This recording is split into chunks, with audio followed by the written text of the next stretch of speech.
Good morning, everyone. 9:05. You're listening to Dixon and Vining at Talk 99.5, talk995.com, on YouTube at Real Talk 995 TV, and be sure to download our app. That way you can take us along anywhere and check us out on YouTube or listen or check out podcast or text and call us at 545-9950. That's how you can stay in touch with us. No doubt about it. And we appreciate you all being here this morning.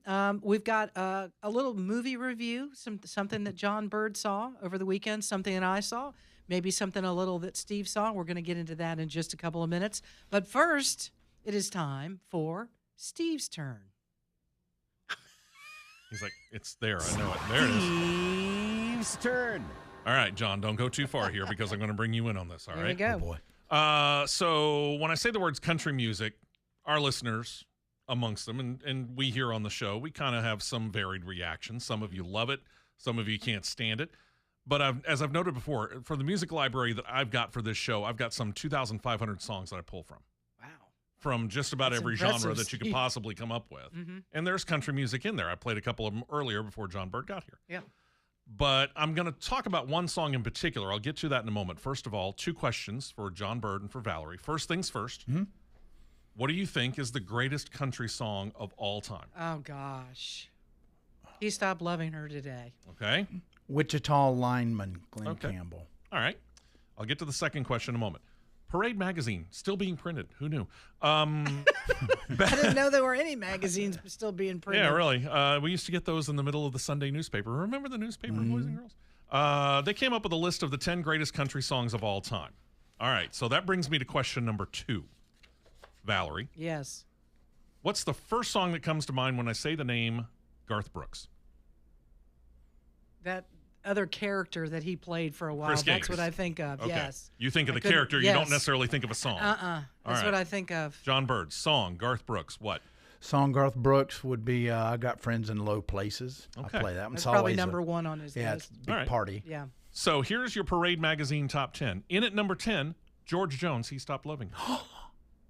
Valerie, get it, girl. Number 9, Hole Patsy. in one and Yeah. top 10. I'm rolling, folks. Number I'm 9, Patsy rolling. Cline, Crazy. Oh, yeah. Oh, yeah. That's Number 8, Tammy Wynette, Stand By Your Man. Stand by your Women are man. dominating. Yeah. Number 7, Willie Nelson, Always on My Mind. Yeah. Yeah. This one seems a little low to me. Number 6, Dolly Parton, I Will Always Love You. Oh, no, that should be a little higher. Yeah. Number 5, Loretta Lynn, Coal Miner's Daughter. Number Classic. 4, Yeah. Garth Brooks, Friends in Low Places. Uh-huh. Number 3, Hank Williams Sr., I'm So Lonesome I Could Cry. Oh, yeah. Dolly Parton gets 2 of them. In at number 2, Jolene. Jolene. Number 1, Jolene. Johnny Cash, I Walked the Line. Really? Is number 1? That's number 1, according to Parade magazine. What do you think? I mean, you're a country guy. I might have switched around a couple of I don't have a problem with the list as a whole. I have a problem maybe with the order. But overall, the list is not bad. But let's get back to that number 4 for a moment, and I'm going to channel my inner Paul Harvey for a moment. Okay.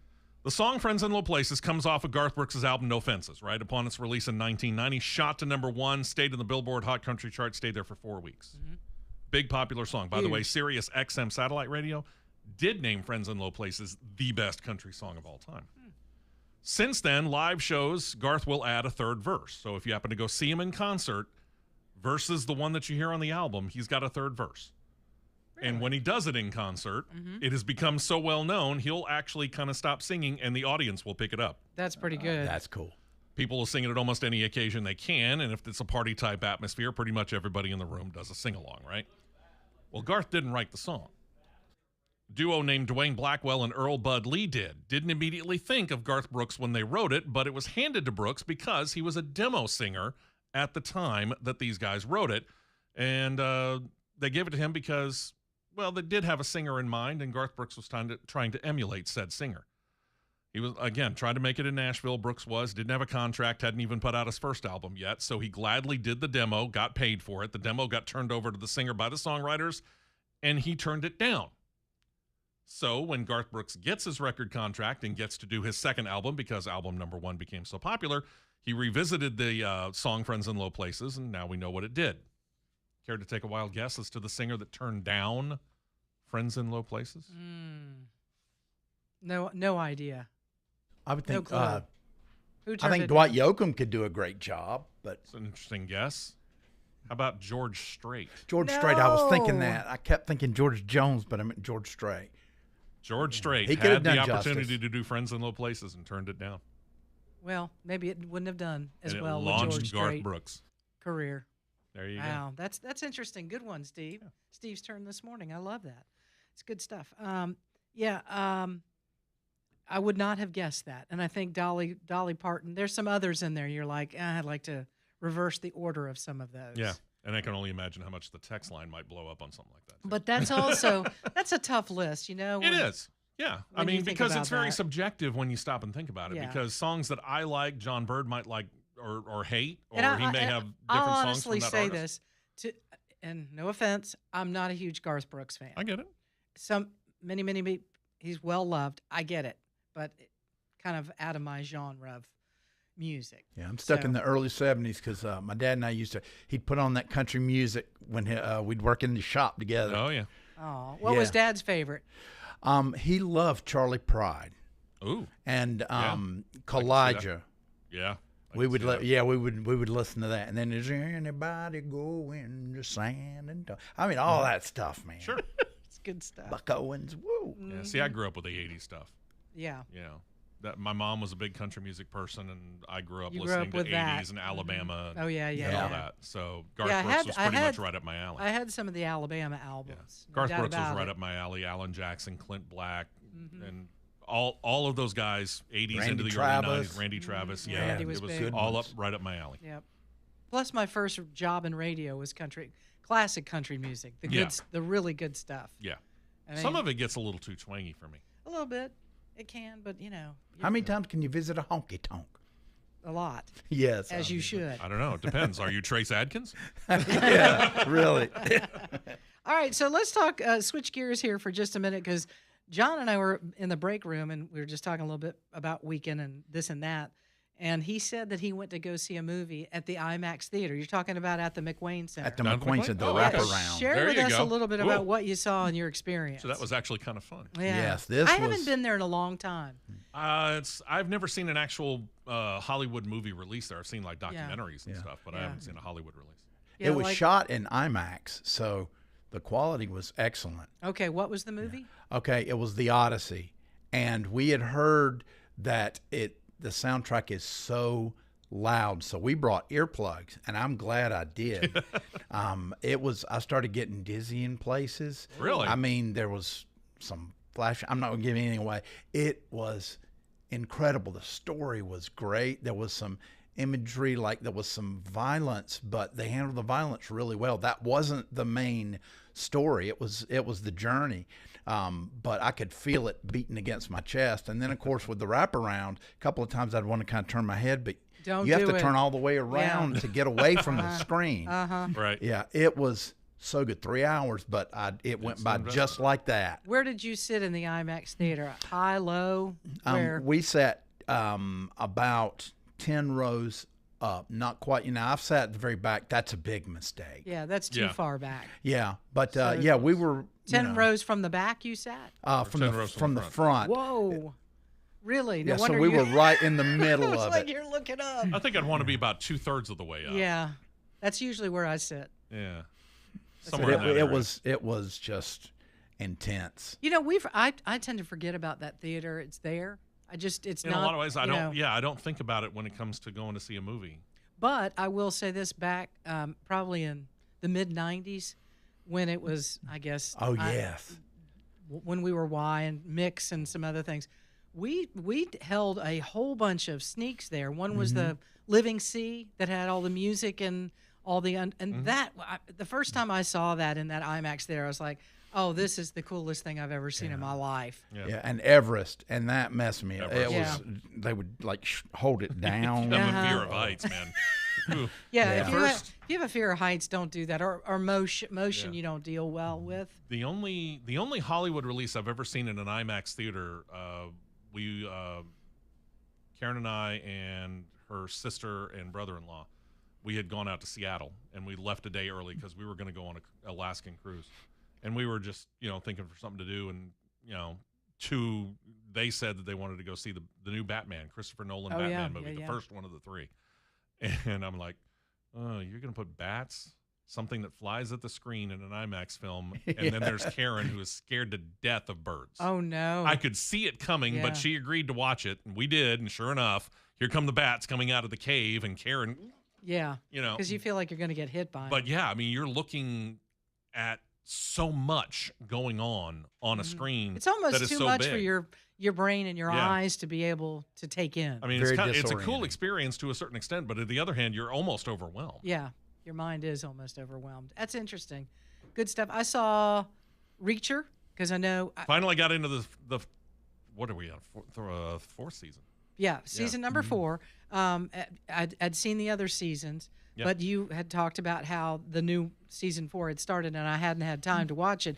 So it was Saturday night. Went out to dinner and came home, and I was like, "Hey, I'm going to sit down and I want to see that." And I saw the first episode, and I was like, well, shoot, I got to wait for the next one. And then Yeah. all of a sudden, here comes Yeah. the next one. I said, oh, there's a Uh-huh. second episode. And that one gets wrapped up. And I said, oh, here comes a third episode. And Yeah, I it went did the on same all the way. thing. 4 episodes. I sat there Yeah. all the way through 4 episodes. And I was like, it's really good. Yeah. It Season is. 4 is really good. They did a neat job of it. The first week they dropped the first 3 episodes, and then now it's every Wednesday. every Wednesday. So, yeah, now I'm hooked. And I'm like, well, I know what I'll be watching on Wednesday night. But when they come up with the spinoff, the Neely, they're going to drop all the episodes all at one shot. That looks good. I liked her acting in the earlier seasons. It's good and bad because if you start out and you're like, yeah, I really like this, it's hard to put it down. Yeah. You'll end up catching I all wanna 7 watch the seasons. next one. I want to yeah, watch that's the next one. it. You're and like, it's 12:30 in the morning. right.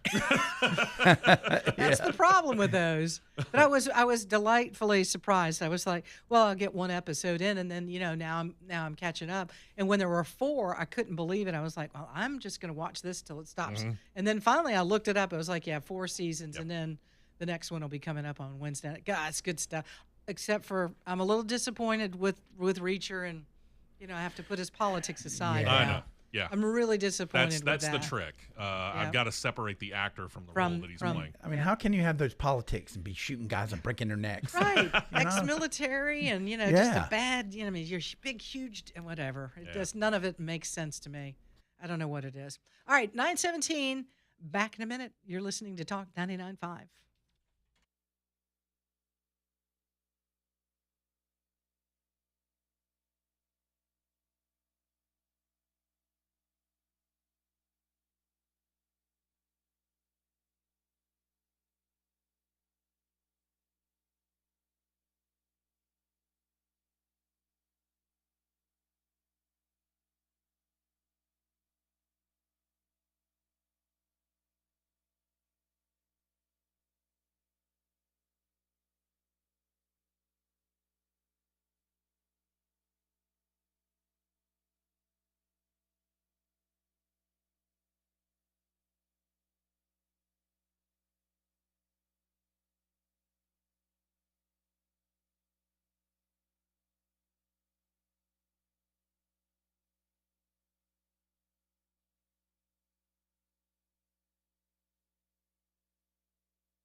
924. It's Dixon and Vining, Talk 99.5. Thanks for being in with us, and get set for maybe some rain by the middle of the week. We could maybe use a little of that. Speaking of the rain, that rain, man, it can make it into your house and around the foundation and the crawl space in areas it's not supposed to be. And that's why you always know that you can trust David Fevitt, the guys at Be Dry, to take good care of you, to make sure that all of those areas in and around your home are sealed up and encapsulated, so you don't have to worry about water issues or foundation issues. But if those areas are not encapsulated and you are dealing with, say, cracking in the foundation of your home, it's nice to know that you can reach out to a local company that's going to take care of you and fix these issues. And it's really serious when you talk about cracking in the foundation. There's people that, I see that little crack, but I really don't want to look at it. I really don't want to deal with this. Well, here's the thing. It's very likely going to get worse. That's the worst thing you could do, is just let it go on and on and on. Take care of it today. If nothing else, at least get a free quote from Be Dry and let them assist you and talk to you about how they're going to take care of this. And don't forget about the 25% off going on right now. It's only a limited time.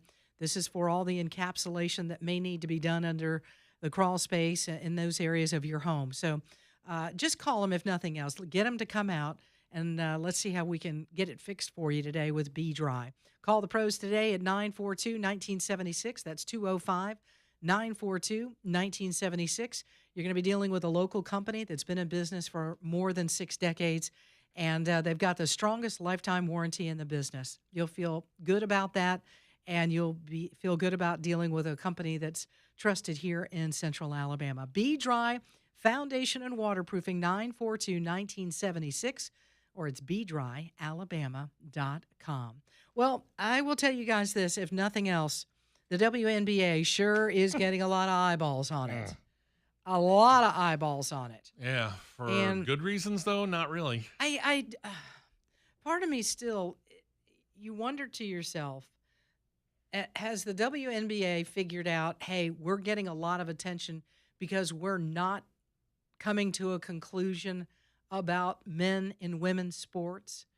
Because we're dibble-dabbling around the lines, and we're tiptoeing, and we're not defining, what the W and WNBA is. And because we're not doing that, look at all the hype we're getting. Yeah.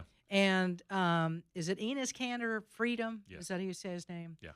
Was at the game over the weekend. And he's, wearing a shirt. He's in total support of just women, biological women in women's sports. He's one of the ones that is talking about going into the draft for the WNBA. This guy's what, like 6'10"? He's massive. Yeah, and about 260, 270 pounds. I mean, his arms are so wide, if he had some wings, he could probably fly. You'd think, yeah. I mean, they were trying to get him, and we'll explain what was going on if you missed it, but they were trying to get him out of the arena, and he put his arms out like this, and I was like, oh my goodness, you could probably wrap up 10 children and still be able to carry him. His arms are so, I mean, no wonder he's pretty darn good at basketball. Yeah, Well, I mean, got about a 10-year career or so in the NBA. So if you didn't hear what happened, apparently he was trying to make his way in, women's basketball and what's going on with the draft and everything. He was escorted out of the arena during the third quarter Sunday after a heated shout-out match with Chicago Sky, a guard. Natasha Cloud is her name, with the Indiana Fever holding an 81-75 lead. So it was fairly a close game. Leading during a third quarter timeout, Cloud began barking toward Freedom, who was seated courtside. And it's hard to miss this guy because he's big. And again, had a T-shirt on. It said women, and under it, noun. And then adult human. Underneath adult human was the word female. So again, he's having fun with this. He's trying to make a point. But he went on and clarified a little bit more yesterday about what transpired in the back and forth between the two. Because apparently this female basketball player barked back at him, saying something that he wanted to sleep with one of the other basketball players. Right. And he's like, I'm here to support women's sports. I'm not interested in sleeping with anybody. I'm trying to make a point here. I'm trying to make sure that the WNBA remains what it is. And they escorted him out of the arena. You're like, wait a minute, what did this guy do so wrong? She's the one screaming at him. She's the one barking at him, but at the same time, you remove the distraction instead of throwing the player out. I guess you have to do that, but at the same time, was this guy being a distraction sitting on the sidelines of this Pretty much only to basketball game? her. Bingo. That's exactly right. You know, hey, you're there to do a job. Concentrate. If you can't, then stop playing the game. Is That's this on not you. interesting? Yeah. It's interesting. You better wise up and define what a woman is. Coming to a head. Mm-hmm.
I've done everything for you.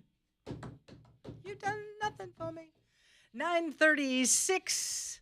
Good morning, all. Hope you are well on this Monday as we kick off your work week. No Richard Dixon. He is very under the weather and thinking about him today. Maybe back tomorrow or the following day. We will see. Steve West capably filling in, co-hosting this morning. John Bird behind the glass, and I appreciate you guys so much for all you do. Sure. Real quick before we move on. Interesting you play that. There's a video floating around. Rick Springfield is on concert. He's on tour right now. Right? There's a video floating around that I saw just this morning. Him on stage, acoustic guitar, and he starts playing.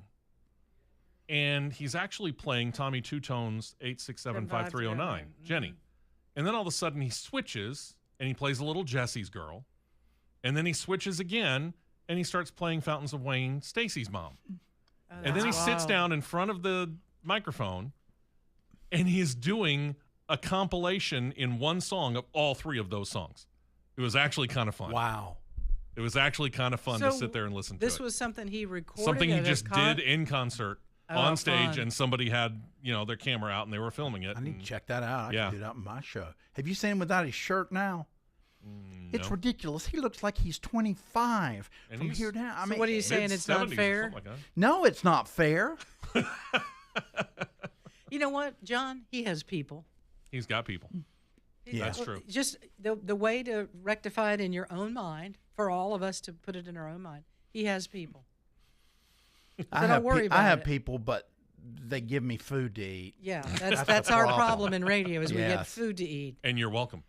Yes, Steve, that's right. And Saturdays. as Richard always says, this is why we wonder why we all have a A weight problem. weight problem. Yes. I'm like, I don't have a weight problem. I just deny it. There you just go. denied I have that a weight problem. I hate to wait for my food. Bring it, bring it. Hurry it up. Listen, a few extra pounds isn't going to kill you, right? I mean, come on now. You got to have a little on you. Not saying, you Little got to meat on the bones. You got to watch out for your ticker and things like that, and get a little exercise. Sure. I did that yesterday. Hole in one. Did I tell you all that? I Hole heard. in one. Yes. I heard something about it. It's in all the papers. Remember them? Speaking of food and weight, this is probably not going to help your waistline, but gosh, does it sound good. Okay, here we go. In 2025, Reese's launched 2 limited edition peanut butter cups filled with grape and strawberry jellies and I candy. remember them. Do you remember that? I do. And candy. Strawberry, by the way, is better than the grape. Is it? Yes. Huh, okay. I'll remember that. And candy fans quickly dubbed the Reese's PB&J cup their favorite peanut butter cup by far. Now the brand is once again capitalizing on the combo for a new generation of none other than Reese's Puffs cereal. Reese's Puffs cereals. Oh, I think I've this is seen those. I In- don't think I've ever had them. inspired by the jelly-filled peanut butter cups. General Mills is dropping a new limited edition Reese's Puffs PB&J cereal. This could be Okay. really good for breakfast. The Crunchy Corn Puff cereal combines the candy's signature peanut butter and chocolate flavors with a new strawberry jelly twist, and early taste testers are already loving it.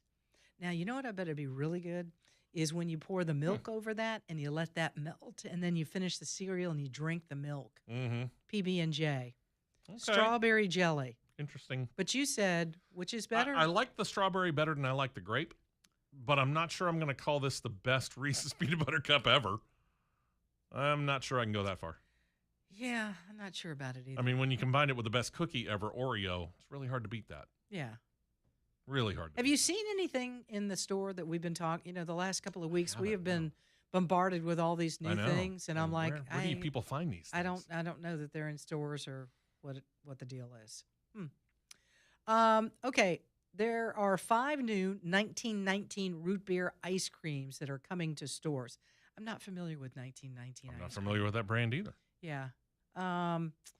The soda brand is working with Kemp's to bring 5 ice creams to shelves, some but not all, of which are flavored with its signature root beer. Each flavor comes in a quart-size red carton and golden lids. This really does look like it's something out of the 1920s, the way that it's packaged and Yeah. the way that it looks. Okay. If you're looking for the flavors of a root beer float, the Frozen Float Swirl flavor is the one for you. Featuring vanilla ice cream mixed with ribbons of root beer flavor. The Muddy Float flavor is the same, except with chocolate ice cream instead. Oh, gosh, this sounds really good. It kind of For, does. for people who like a little crunch in their ice cream, there's the Nutty Float, which has root beer ribbons and chocolate-covered peanuts swirled into vanilla ice cream.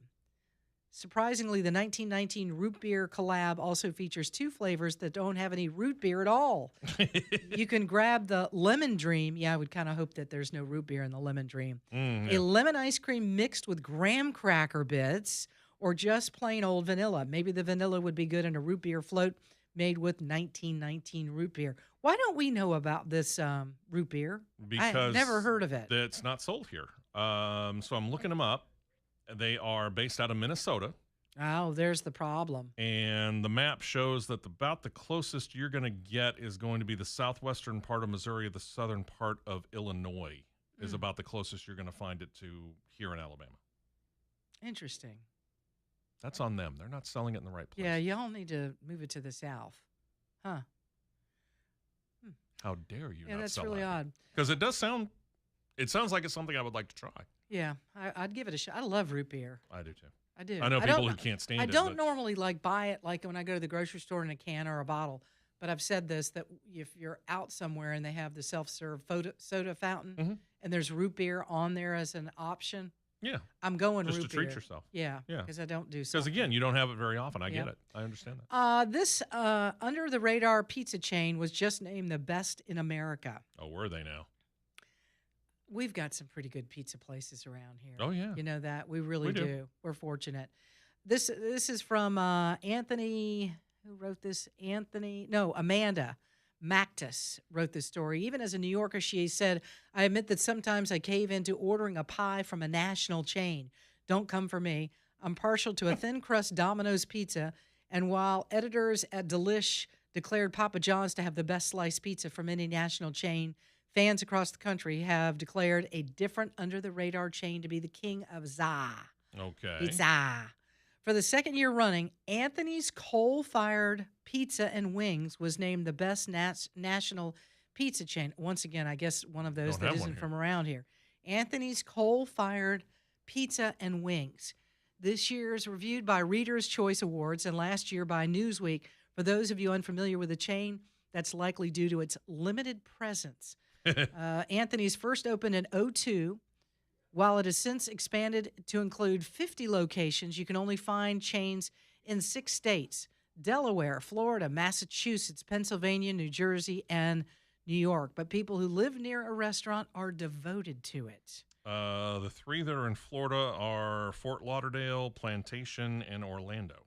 That's nowhere near. That's all. Not close that's enough to us. Mid to south Florida is where we're looking at. That doesn't work. Come on, we people. need one in at least, the Panhandle that you stole from us. Anyways, that's a whole nother story for another day. I got to admit, the one that I like, and we went there, Karen and I went there last year for our anniversary. We were going to go someplace else, and then we saw it, and we are like, you know what? We never heard of it. Let's go give it a shot. Grimaldi's. Oh, yes. Pretty darn good, isn't it? Very good. Mm-hmm. The only problem that I had with it is my aversion to New York City, and good God, the interior Everything looks in like is New York City. City. I was sitting there thinking, we come here again, I'm wearing something Boston. Oh, that's funny. Yeah, they've done a good job to make it Yeah, feel but like you're in New York City. The pizza is fantastic. Yeah, pretty good pizza. They do a good job with it. All right, coming up in just a couple of minutes, we're going to get to the question of the day. If you're not sure what that is, Richard posted it. It is on Facebook, so you can check it out there, and we'll get your calls here in just a minute. Let's go to Daryl real quick before we go to break. Daryl, good morning. Welcome into Talk 99.5. Good morning. How are y'all this morning? We're Good. well. Hope you are. I just heard you mention Rick Springfield. Friday night, he was at the Ryman. I took my wife up there for her birthday Nice. and seen his show. And I'm telling you what, he was 77 Saturday.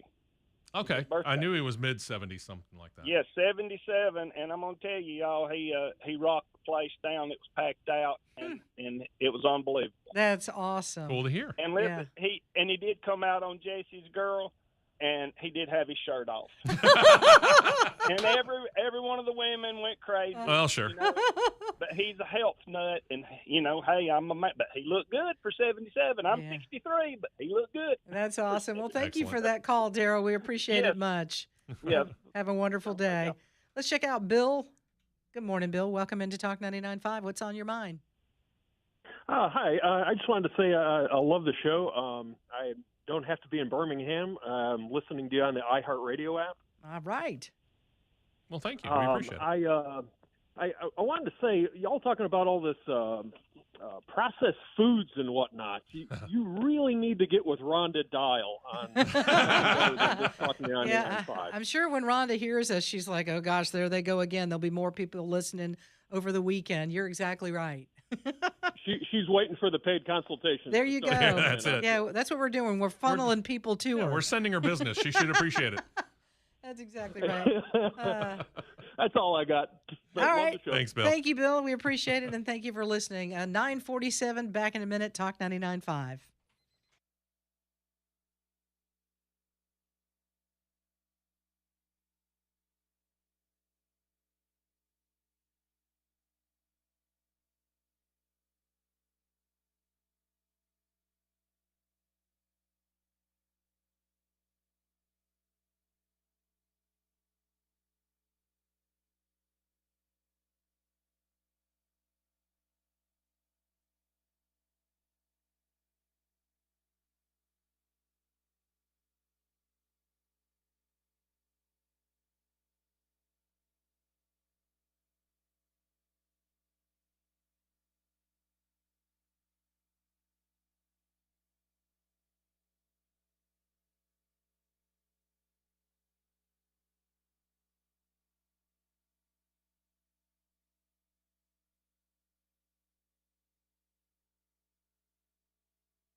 The promised lands. 9:54. John Bird's bringing it pretty strong, Steve. I'm feeling I good, think man. I think he's trying. He's taking inspiration from me. Yes. Glad I could be a tutor. You kill it, bro. That's good stuff. 9:54. Dixon and Vining. We got Steve West co-hosting this morning. No Richard Dixon.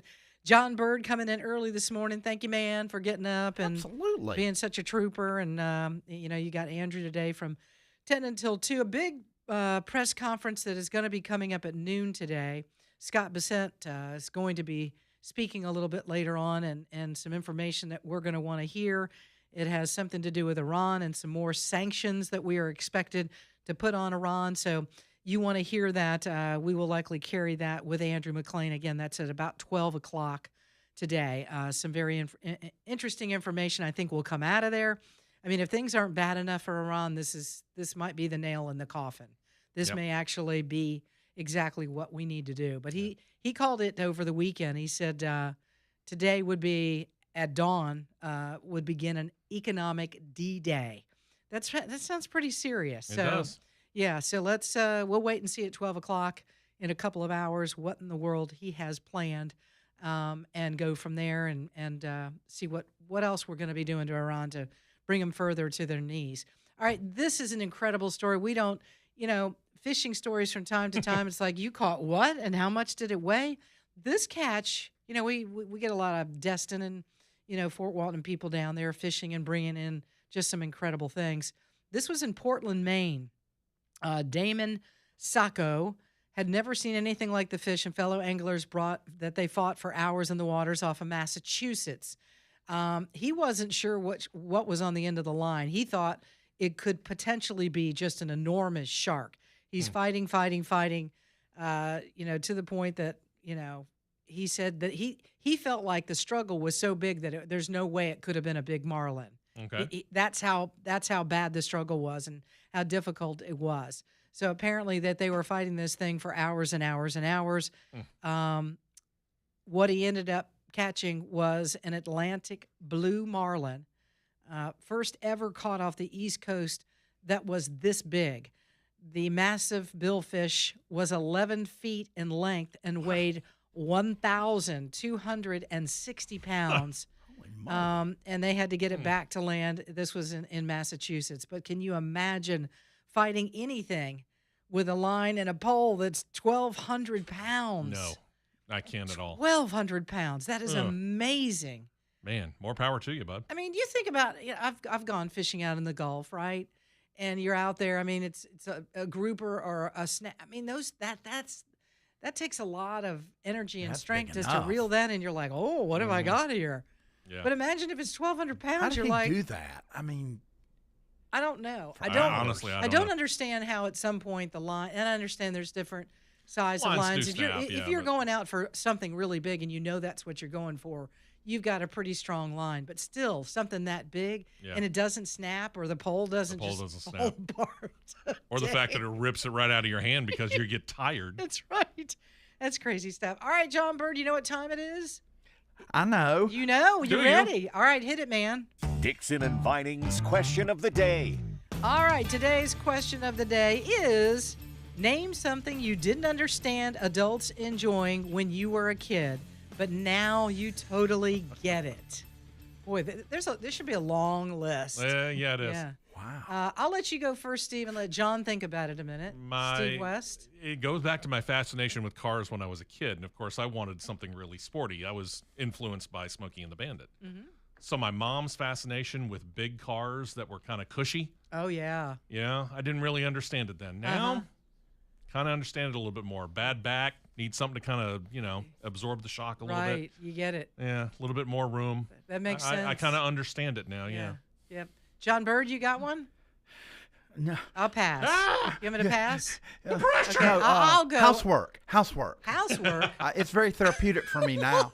That was horrible. Oh, that is such a lie. That was awful. You can't even lie good. I know it.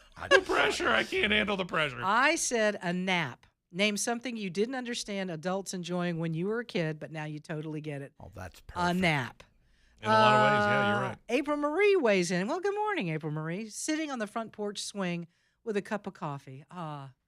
It's the easy things in life, Not at right? this time of year, though. Yeah, what she said, that was what I was thinking about. Paul Right. says church with the kids, then a lazy Sunday. There you That's go. nice. Yeah. Eating oysters on the half shell, and the expression, that'll put some lead in your pencil. You're right, Tom. Let's see. Intelligent conversation, says Bill. We don't get enough of that in the world. Nope. Cat juggling, A says what? Warren. Cat juggling. Mary says staying home. No, I fully get that. I got that a while ago. Philip says gardening. I get that one. That sometimes can be therapeutic. Turning off the lights when you leave a room. Amen, Christy. Amen, sister.